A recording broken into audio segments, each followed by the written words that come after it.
ತಮಿಳುನಾಡಿನಲ್ಲಿ ಮತ್ತೊಮ್ಮೆ ರಾಜಕೀಯ ಚಟುವಟಿಕೆಗಳು ಗರಿಗೆದ್ದಿದೆ. ಹೊಸ ಸರ್ಕಾರ ರಚನೆಯಾದರೂ ಕೂಡ ಹೈಡ್ರಾಮಾ ಇನ್ನೂ ಕೂಡ ಮುಗ್ದಿಲ್ಲ. ರಾಜಕೀಯ ಪರಿಸ್ಥಿತಿಯನ್ನ ಲಾಭ ಪಡೆಯೋಕೆ ಡಿಎಂಕೆ ಕೂಡ ಪ್ರಯತ್ನವನ್ನ ಪಡ್ತಾ ಇದೆ. ಇವತ್ತು ಸಂಜೆ 4 ಗಂಟೆಗೆ ಡಿಎಂಕೆ ಕಚೇರಿಯಲ್ಲಿ ಮಹತ್ವದ ಸಭೆಯನ್ನ ಕರೆಯಲಾಗಿದೆ. ಚೆನ್ನೈನಲ್ಲಿರುವ ಕಚೇರಿಯಲ್ಲಿ ಸಭೆಯನ್ನ ಕರೆದಿದ್ದಾರೆ ಎಂಕೆ ಸ್ಟಾಲಿನ್. ಡಿಎಂಕೆ ಕಾರ್ಯಾಧ್ಯಕ್ಷ ಎಂಕೆ ಸ್ಟಾಲಿನ್ ನೇತೃತ್ವದಲ್ಲಿ ಒಂದು ಮಹತ್ವದ ಸಭೆ ನಡೆಯಲಿದೆ.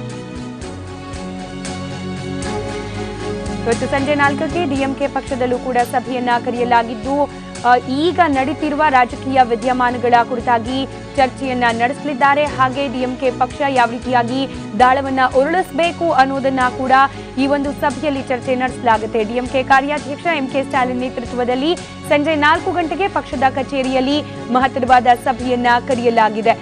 ಅಧಿಕಾರವನ್ನ ಸ್ವೀಕರಿಸಿ ಆಗಿದೆ ಪಳನಿಸ್ವಾಮಿ ಅವರು ಸಿಎಂ ಆಗಿ. ಆದ್ರೂ ಕೂಡ ರಾಜಕೀಯ ಹೈಡ್ರಾಮಾಗಳಿಗೆ ಯತಿಶ್ರೀ ಹಾಡಲು ಸಾಧ್ಯವಾಗ್ತಾ ಇಲ್ಲ.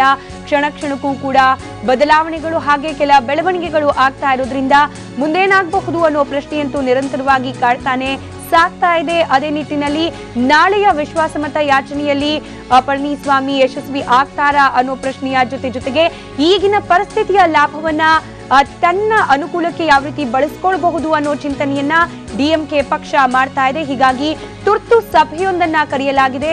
ಪಕ್ಷದ ಕಚೇರಿಯಲ್ಲಿ ಸಂಜೆ 4 ಗಂಟೆಗೆ ಡಿಎಂಕೆ ಕಾರ್ಯಾಧ್ಯಕ್ಷ ಎಂಕೆ ಸ್ಟಾಲಿನ್ ನೇತೃತ್ವದಲ್ಲಿ ಸಭೆಯನ್ನ ಕರೆಯಲಾಗಿದೆ.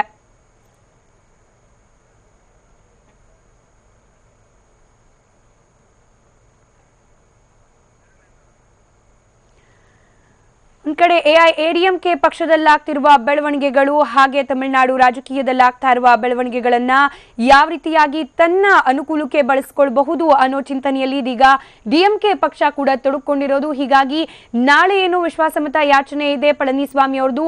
ಈ ಹಿನ್ನೆಲೆಯಲ್ಲಿ ಇವತ್ತು ತುರ್ತು ಸಭೆಯನ್ನ ಡಿಎಂಕೆ ಪಕ್ಷ ಕರೆದಿದೆ. ಡಿಎಂಕೆ ಕಾರ್ಯಾಧ್ಯಕ್ಷ ಎಂಕೆ ಸ್ಟಾಲಿನ್ ನೇತೃತ್ವದಲ್ಲಿ ಸಂಜೆ 4 ಗಂಟೆಗೆ ಪಕ್ಷದ ಕಚೇರಿಯಲ್ಲಿ ಒಂದು ಮಹತ್ತರ ಸಭೆ ನಡೆಯಲಿದೆ. ಬಹುತೇಕ ಈ ಒಂದು ಸಭೆಯಲ್ಲಿ ತನ್ನ ಮುಂದಿನ ನಡೆ ಯಾವ ರೀತಿ ಇರಬೇಕು ಅನ್ನೋದ್ರ ಬಗ್ಗೆ ಚರ್ಚೆಯನ್ನ ಮಾಡಲಾಗುತ್ತೆ. ಹಾಗೆ ಸದ್ಯಕ್ಕೆ ಎಐಎಡಿಎಂಕೆ ಪಕ್ಷದಲ್ಲಾಗ್ತಾ ಇರುವ ಭಿನ್ನಾಭಿಪ್ರಾಯಗಳ ಸ್ಫೋಟವನ್ನ ಯಾವ ರೀತಿ ಬಳಸ್ಕೊಳ್ಬಹುದು ಅನ್ನೋದರ ಕುರಿತಾಗಿ ಕೂಡ ಚರ್ಚೆಯನ್ನ ಡಿಎಂಕೆ ಪಕ್ಷದ ಒಳಗಡೆ ನಡೆಸಲಾಗುತ್ತೆ. ಇವತ್ತು ಸಂಜೆ 4 ಗಂಟೆಗೆ ಡಿಎಂಕೆ ಕಚೇರಿಯಲ್ಲಿ ಮಹತ್ವದ ಸಭೆಯನ್ನ ಕರೆಯಲಾಗಿದ್ದು ಎಂಕೆ ಸ್ಟಾಲಿನ್ ಡಿಎಂಕೆ ಪಕ್ಷದ ಕಾರ್ಯಾಧ್ಯಕ್ಷ ಎಂಕೆ ಸ್ಟಾಲಿನ್ ಈ ಒಂದು ಸಭೆಯ ನೇತೃತ್ವವನ್ನ ವಹಿಸಲಿದ್ದಾರೆ.